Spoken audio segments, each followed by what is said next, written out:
اعوذ باللہ من الشیطان الرجیم بسم اللہ الرحمن الرحیم. امان اللہ بسمل آن بہاف آف HPCA پاکستان اپنی تمام ہومیوپیتھک انڈسٹری بالخصوص اور آلٹرنیٹیو ادویہ ساز انڈسٹری بالعموم سب دوستوں سے مشترکہ طور پر مخاطب ہوں. حسب پروگرام مجھے پاکستان بھر سے بے شمار کالیں موصول ہوئیں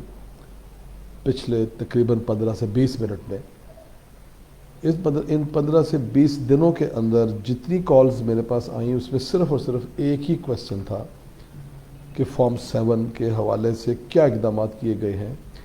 ایسوسیشن کے پلیٹ فارم کے اوپر فارم 7 جو ہے وہ اس سطح پر کیا اقدامات کیے گئے ہیں اور جن کمپنیوں نے اس کے حوالے سے اقدامات نہیں کر رکھے ان کے حوالے سے کیا عمل اختیار کرنا ہے. میں تھوڑا سا بنیادی پس منظر بتا دوں کہ متبادل ادویہ سازی جو ہے جس کو alternative medicine and health products کا نام دیا جاتا ہے، یہ ادویہ سازی کوئی نئی ادویہ سازی نہیں ہے. اس بات کو ہمیں اور ہمارے معزز ریگولیٹرز کو بخوبی طور پہ انڈرسٹینڈنگ موجود ہے کہ متبادل ادویہ سازی نہ صرف پاکستان بننے سے پہلے بلکہ سال ہر سال ہزاروں سالوں سے دنیا میں چلتی چلی آ رہی ہے اور ہومیوپیتھی بھی موسٹ ماڈرن متبادل ادویہ سازی کا حصہ بنے ہوئے 250 سال کا عرصہ گزر چکا ہے. آلٹرنیٹیو ادویہ سازی کے بارے میں جو قانون سازی ہے، جس قانون سازی کے زمرے سے یہ متبادل ادویہ سازی جس کے اندر ہومیوپیتھک، یونانی، ہربل، نیوٹراسوٹیکل ادویات کو قانون کے دائرے میں لایا گیا، اس کو ایک ڈریپ ایکٹ 2012 کے ذریعے لایا گیا. اینڈ وی آل ریسپیکٹ، اور ہم نے اس کو قبول بھی کیا بلکہ اس کے بننے میں بہترین اقدامات جو ہو سکتے تھے اس میں پوری کوششیں بھی کی. جب خود مینوفیکچرر ادویہ ساز، آلٹرنیٹیو ادویہ سازی کے لوگ قانون کے دائرے میں خود آنا چاہ رہے ہیں، وہ خود چاہتے ہیں کہ چیزوں کو ریگولیٹ کیا جائے، تو اس کو سٹریم لائن کرنے کے لیے ہمارے ریگولیٹر کے پاس بھی کچھ انتظامات محدود ہونے کے باعث بہت ساری چیزیں تعطل کا شکار ہیں. آلٹرنیٹیو ادویہ سازی کے بارے میں قانون کا جو ایک سنگل واحد ڈاکومنٹ ہے وہ ہے SRO 412، اور SRO 412 کا ڈاکومنٹ متبادل ادویہ ساز انڈسٹری ہے یا امپورٹ ہے، اس کے حوالے سے ابھی اس میں بہت ساری ایسی چیزیں ہیں جس کے اوپر عمل درآمد ہونا ضروری ہے، عمل درآمد ہونا باقی ہے، بلکہ میں یہ الفاظ یوز کروں تو وہ زیادہ بہتر ہے. ڈریپ ایکٹ 2012 لے لیں، SRO 412 لے لیں، ان کے حوالہ جات کو پڑھتے ہوئے، دیکھتے ہوئے، سمجھتے ہوئے ہمارے بالخصوص ہومیوپیتھک سیکٹر کے حوالے سے میں جب بات کرنے پہ آتا ہوں تو پاکستان بھر میں ہومیوپیتھک انڈسٹری کے لوگ اور ہومیوپیتھک امپورٹ کے لوگوں نے اپنے کمپنیز کو ڈرگ ریگولیٹری اتھارٹی کے ساتھ SRO 412 کی نوٹیفیکیشن ہونے کے بعد اپنی کمپنیز کو انلسٹ کروایا، اور یہ انلسٹمنٹ آلموسٹ جا کے 2015 سے اس کا آغاز ہوا، اور یہ ہوتے ہوتے ابھی تک جا کے یہ جو ہے ابھی چند لمحہ پہلے یہ سلسلہ مکمل ہوا ہے. ابھی بھی کوئی نئی کمپنی اگر آتی ہے، خیر وہ تو نئی کمپنی ہوگی، لیکن میں پرانی کمپنیز کی بات کر رہا ہوں کہ جن کی انلسٹمنٹ جو ہے وہ مکمل ہوئی. اب کمپنی کی انلسٹمنٹ جس وقت کی گئی تو یہ نقطہ بہت قابل غور ہے تمام امپورٹرز کے لیے بھی، مینوفیکچرز کے لیے بھی، کہ جب انہوں نے اپنے فارم فل کر کے دیے، جب انڈسٹریز کی انسپیکشن کی گئیں تو اس وقت یہ بات واضح طور پہ کلیئر تھی، اور فارم 1 اور فارم 2 کے اوپر یہ واضح طور پہ لکھا بھی ہوا تھا کہ یہ انڈسٹری میں بطور مینوفیکچرر درجہ ذیل ادویات بنا رہا ہوں یا بطور امپورٹر درجہ ذیل ادویات امپورٹ کر رہا ہوں. تو اس چیز کو مد نظر رکھتے ہوئے ہی ریگولیٹرز نے ہمیں انلسٹ کیا اور ہمیں انلسٹمنٹ نمبر جاری کیا.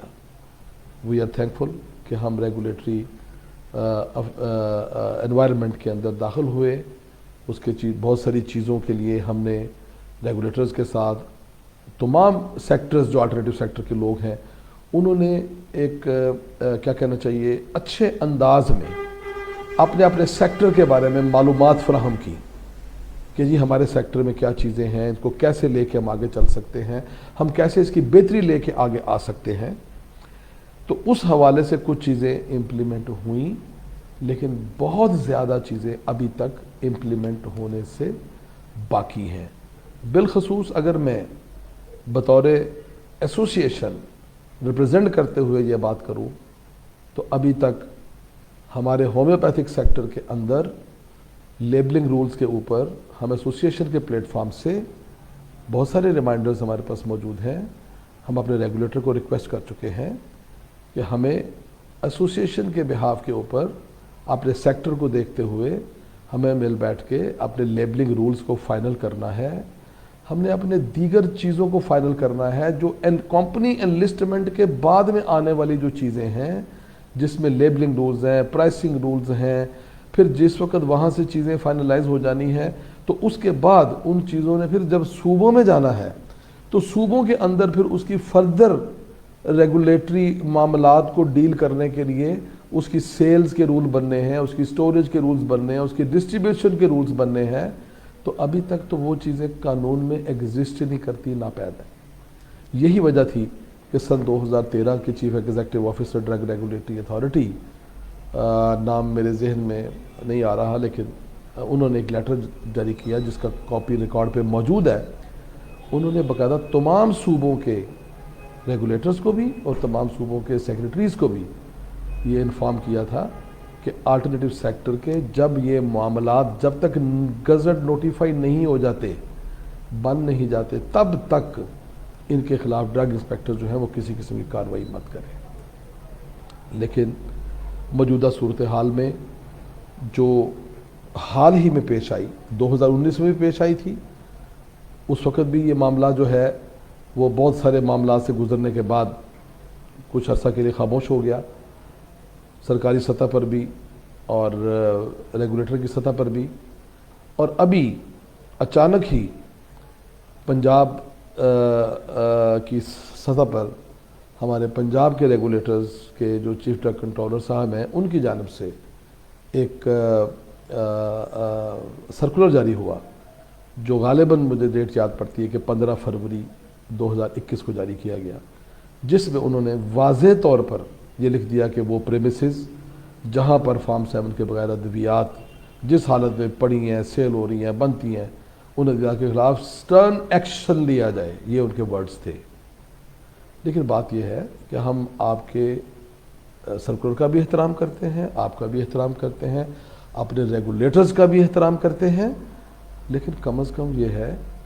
کہ جو لوگ جن کی لاکھوں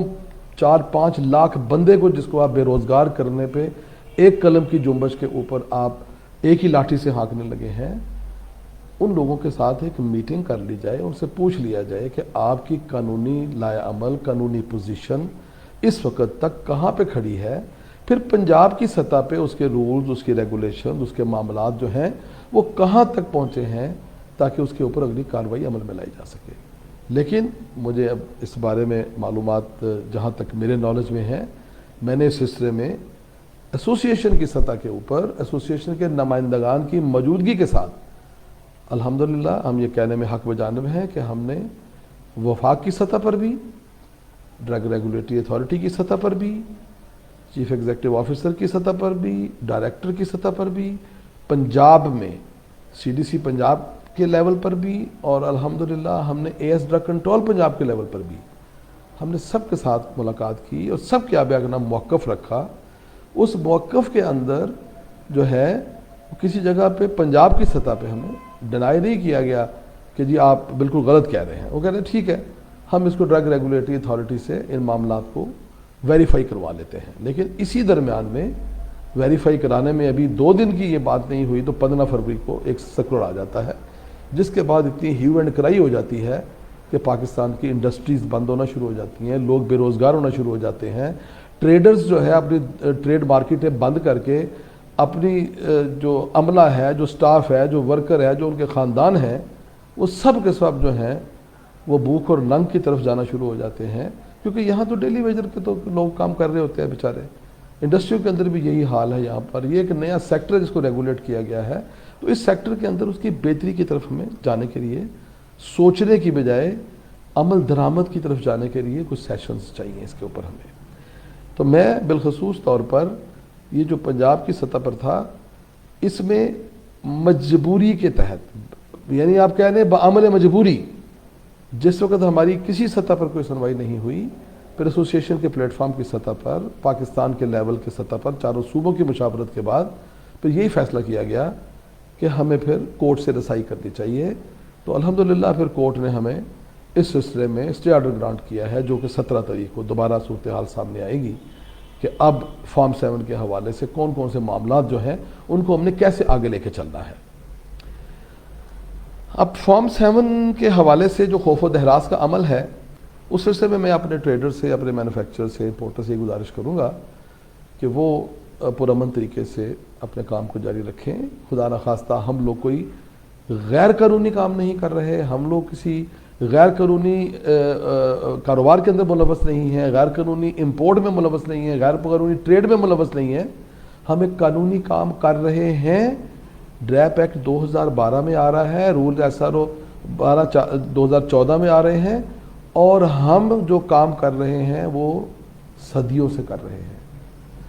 20 سال، 30 سال، 50 سال، 80 سال، 100 سال، یہ ہماری ہسٹری ہے کام کرنے کی. یہی چیز ہم نے عدالت عالیہ سے درخواست کی ہے کہ ہم ریگولیٹر کو ریسپیکٹ کرتے ہیں. ہم تو کہتے ہیں کہ ریگولیٹر ہونا چاہیے، لیکن ایک بات انتہائی قابل غور نقطہ ہے کہ ہومیوپیتھک کمبینیشن ادویات کو کرائیٹیریا جو ڈیفائن کیا گیا ہے وہ 10 مہینے پہلے اپریل 2020 میں کیا گیا، جس میں یہ بتایا گیا ہے کہ ہومیوپیتھک کمبینیشن ادویات رجسٹر کرنے کے 1 2 3 4 5 یہ پیرامیٹرز ہوں گے. اس کے مطابق آپ اپنی ادویات کو رجسٹر کرائیں. اور اس کے بعد پہلی کھیپ جو ہومیوپیتھک کمبینیشن ادویات کی رجسٹر ہونے کے لیے سامنے آئی وہ 26 دسمبر کو لوگوں کو، مینوفیکچرز کو پہلے 5-6 مینوفیکچر جن کے 2014 سے ڈوزیئر جمع ہیں، ان کو یہ چیزیں ملنا شروع ہوئی ہیں. ڈوزیئرز کا گم ہو جانا یا ڈوزیئرز کا وہاں پہ نہ ملنا یا وہاں پہ بڑی سٹاف کی شارٹیج کی وجہ سے مسائل کا پیش آنا، یہ ساری چیزیں ملی جلی کیفیات ہیں. ان عوامل سے گزرنا، ان عوامل سے گزرتے ہوئے معاملات کو ٹیبل پہ طے کرنا بے حد ضروری ہے، نہ کہ ہمیں ان کاموں کے لیے جا کے کورٹ جو ہے اس کی طرف رجوع کرنا چاہیے. لیکن ہمارا بہت معاملے مجبوری ہمیں یہ قدم اٹھانا پڑا کہ ہمیں کم از کم ایسی ڈائریکشنز جو ہیں وہ ملنی چاہیے کہ جب تک قانونی ضوابط، قانونی قواعد و ضوابط پورے نہیں ہو جاتے، جب تک پرائسنگ، لیبلنگ رولز، اس کے sales, storage, distribution policies decide ہو کے، نوٹیفائی ہو کے نہیں ہو جاتی، گزٹ پبلش نہیں ہو جاتی، پبلک اوپینین نہیں کال ہو جاتی. ایک پورا پروٹوکول ہے اس کے اوپر، اس کو فالو اپ کرنے کے لیے ہم ایسوسیشن کی سطح کے اوپر اور دوسرے سیکٹرز کے لوگ بھی اپنے ایسوسیشن کی سطح کے اوپر میٹنگز کے لیے ریگولیٹر کے ساتھ بیٹھنے کو تیار ہیں تاکہ ہم لائے عمل کو طے کریں. لیکن اس وقت تک جب تک کہ یہ معاملات پورے نہیں ہو جاتے، یہ معاملات پوری قانونی شکل اختیار نہیں کر لیتے، اس وقت تک فارم 7 کی جو تلوار ہے اس سیکٹر کے اوپر سے اسے معطل کیا جانا چاہیے. جب معاملات سارے پورے ہو جاتے ہیں پھر ایک ٹرانزیشن پیریڈ ہوتا ہے پوری دنیا کے اندر، پھر اس ٹرانزیشن پیریڈ کا موقع دیا جانا چاہیے. تو بالکل we respect the regulators and we want to be regulated, but کسی طریقے کے ساتھ، کسی ضابطے کے ساتھ، کسی قانون کے ساتھ. موجودہ صورتحال کی روشنی میں میں ان چیزوں کو کنکلوڈ کرتے ہوئے کچھ باتیں کرنا چاہوں گا کہ جتنے ہمارے ساتھی جو ہماری ساتھ ایسوسیشن کے لیول پر انوالو ہیں اور جو ساتھی ہمارے ساتھ دیگر آلٹرنیٹیو متبادل ادویہ ساز انڈسٹری کے سیکٹر سے بھی کچھ ایسوسیشنیں ہیں جو ہمارے ساتھ اس ایجنڈے کے اوپر اکٹھی ہیں. FPCCI پاکستان کے پلیٹ فارم سے federation of Pakistan chamber of commerce نے بھی ایک کمیٹی جو ہے وہ فارمولیٹ کی ہے وہاں سے، جس کا نام alternative medicine and health products ہے اس کمیٹی کا نام. جس میں سارے ہی سیکٹر انوالو ہیں جو آلٹرنیٹو ادویہ سازی کے اندر آتے ہیں. اس کمیٹی کی ایک میٹنگ ہو بھی گئی ہے اور ایف پی سی سی آئی پاکستان کے پریزیڈنٹ جو ہیں انہوں نے چیئرمین پالیسی بورڈ کو ایک ریکویسٹ لیٹر بھی فارورڈ کر دیا ہے کہ یہ ایک بہت بڑا سیگمنٹ ہے انڈسٹری کا جو ملک میں ایک ریونیو کنٹریبیوشن کا وہ بڑا سورس ہے. ان کے جو مسائل ہیں انہیں امیجیٹلی سنا جائے اور اسے حل کیا جائے. اور اس کے بعد انشاءاللہ تعالی میں کافی امید رکھتا ہوں کہ ہماری چیئرمین پالیسی بورڈ اور جو ہمارے ان کے ذیلی دفاتر میں ڈرگ ریگولیٹری اتھارٹی کے افسران ہیں ان کے ساتھ میں بھی اسی اگلے ویک میں شروع ہو رہا ہے ہماری میٹنگ متوقع ہے. اور مجھے بڑی امید ہے بلکہ میں یقین سے کہہ سکتا ہوں کہ جب وہ حقائق کی روشنی میں ہم پالیسی بورڈ کے چیئرمین کے سامنے چیزیں رکھیں گے تو یقینی طور پر اس کے لیے کوئی نہ کوئی حل ضرور سامنے آئے گا. اور میں یہ بھی امید کرتا ہوں انشاءاللہ تعالی کہ عدلیہ کی جانب سے بھی حقائق کی روشنی کو دیکھتے ہوئے ہی انشاءاللہ تعالی دوستوں کو انصاف ملے گا, چاہے وہ امپورٹ کی سطح پہ ہے, چاہے وہ لوکل مینوفیکچرنگ کی سطح پہ ہے, چاہے وہ ٹریڈ کی سطح پہ ہے. اس ضمن میں آپ کی جانب سے کوئی بھی کسی قسم کا سوال کوئی کویسچن ہو تو آپ براہ راست مجھے جس میڈیا سے بھی آپ مجھے واچ کر رہے ہیں آپ اپنا وہ کویسچن بھیج سکتے ہیں. میں انشاءاللہ پوری کوشش کروں گا جس سطح پر بھی میرے پاس معلومات ہوں گی میں آپ سے شیئر کرتا رہوں گا. آپ سب کی توجہ کا بے حد شکریہ. وما علینا الا البلاغ.